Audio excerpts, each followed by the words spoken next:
Ya, mari kita bahas sedikit ya dalam mungkin 1 jam ke depan tentang ancaman-ancaman yang sebenarnya ada, tapi kita tidak merasa ada ancaman.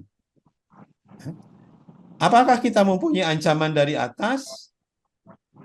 Ya, tadi sebagian dari rekan-rekan semua menyadari, ya Pak ada ancaman. Tapi kebanyakannya bilang, ya tadi ada meteor, ada asteroid, ya ada sampah antariksa. Ada ancaman lain yang tidak kita sadari. Nah, itu yang lebih bahaya. Karena ancaman tidak kita sadari, kita akan mudah kehilangan. Jadi mari kita bahas tentang ancaman-ancaman tersebut. Perlukah atau mampukah kita menjadi unggul di Dirgantara? Coba saya tanya dulu, perlu nggak? Perlu, Pak. Perlu, Pak. Perlu, Pak. Kenapa Pak. perlu? Kenapa Untuk perlu dulu? antisipasi, Pak. Apanya yang masuk? Ekspansi penduduk, Pak. Antisipasi penduduk. Iya, Pak. Mampu nggak? Mampu nggak kita menjadi negara unggul di Dirgantara? Mampu, Pak. Iya. Insya Allah. Insya Allah. Mampu, Pak. Tapi kenapa kita tidak unggul? Nah, kalau kita mampu, kenapa tidak unggul sekarang?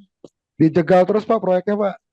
Oh, Support dari pemerintah kurang, Pak. Nggak ada kemauan. Jadi kayak semacam Google kita sudah menerima gratis, jadi merasa belum ada kepentingan. Mas, yang jegal siapa, Mas? Pemerintah, Pak. Pemerintah yang jegal. Waduh. Dari lembaga luar, Pak. Pemerintah luar yang jegal. Dari luar. Kan dulu Berarti kita zamannya, lemah dong, perlu dijegal sama pemerintah luar. iya, bisa diintimidasi, Pak. Bisa diintimidasi, masih lemah berarti negara kita ya. Betul. Berarti kita harus punya senjatanya. Nah, senjatanya apa untuk tidak bisa diintimidasi sama orang negara lain? SDM. Ya, Memajukan SDM-nya, Pak. pendidikan Ilmu, Pak. SDM-nya. Kalau SDM-nya tanda petik pintar, mampu, negara lain pasti menghormati kita. Jadi betul sekali kita itu kurang investasi di SDM. Masih kurang lah, masih kalah dengan investasi infrastruktur. Padahal infrastruktur yang sesungguhnya adalah kita-kita ini, manusia-manusia ini.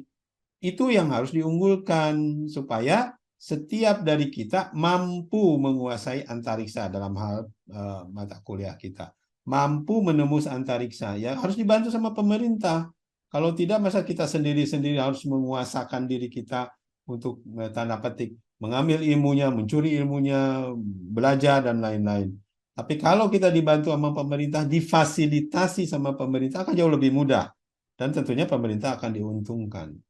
Nah, kenapa pemerintah tidak investasi di SDM antariksa? Yaitu karena wawasannya belum cukup.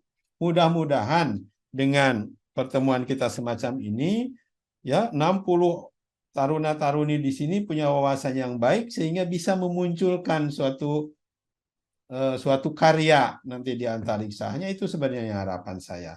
Sehingga kita bisa jadi unggul di antariksa. Antariksa Indonesia luas sekali, manusianya banyak, itulah modal utama kalau untuk pergi ke antariksa. Manusia, tapi manusia yang bukan cebong-cebong, manusia yang unggul. Karena perlu menembus antariksa. Ya, antariksa masih kekurangan orang, seluruh dunia pergi semua ke antariksa, masih kosong tuh antariksa. Jadi yang diperlukan itu manusia yang mau menembus ke antariksa, tentunya dengan pengetahuannya.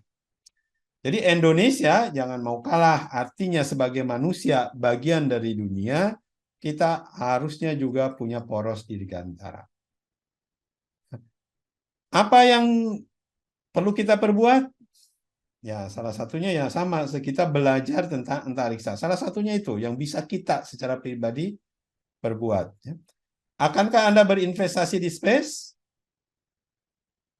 Seperti layaknya berinvestasi di properti, pertanyaan ini kita tanya minggu kemarin. Anda mau berinvestasi di space? Mau, Pak. Ya, harus Mau, Pak Pak. Cep ya. harus berinvestasi, baik itu dalam investasi uang nanti dengan saham di perusahaan yang ada space-nya, ataupun ilmu pengetahuan tentang space-nya, atau punya perusahaan tentang space, atau bikin konten-konten tentang space, apapun itu, ya, membantu menumbuhkan industri space. Setidaknya itu yang diperlukan, ya, industrinya unggul.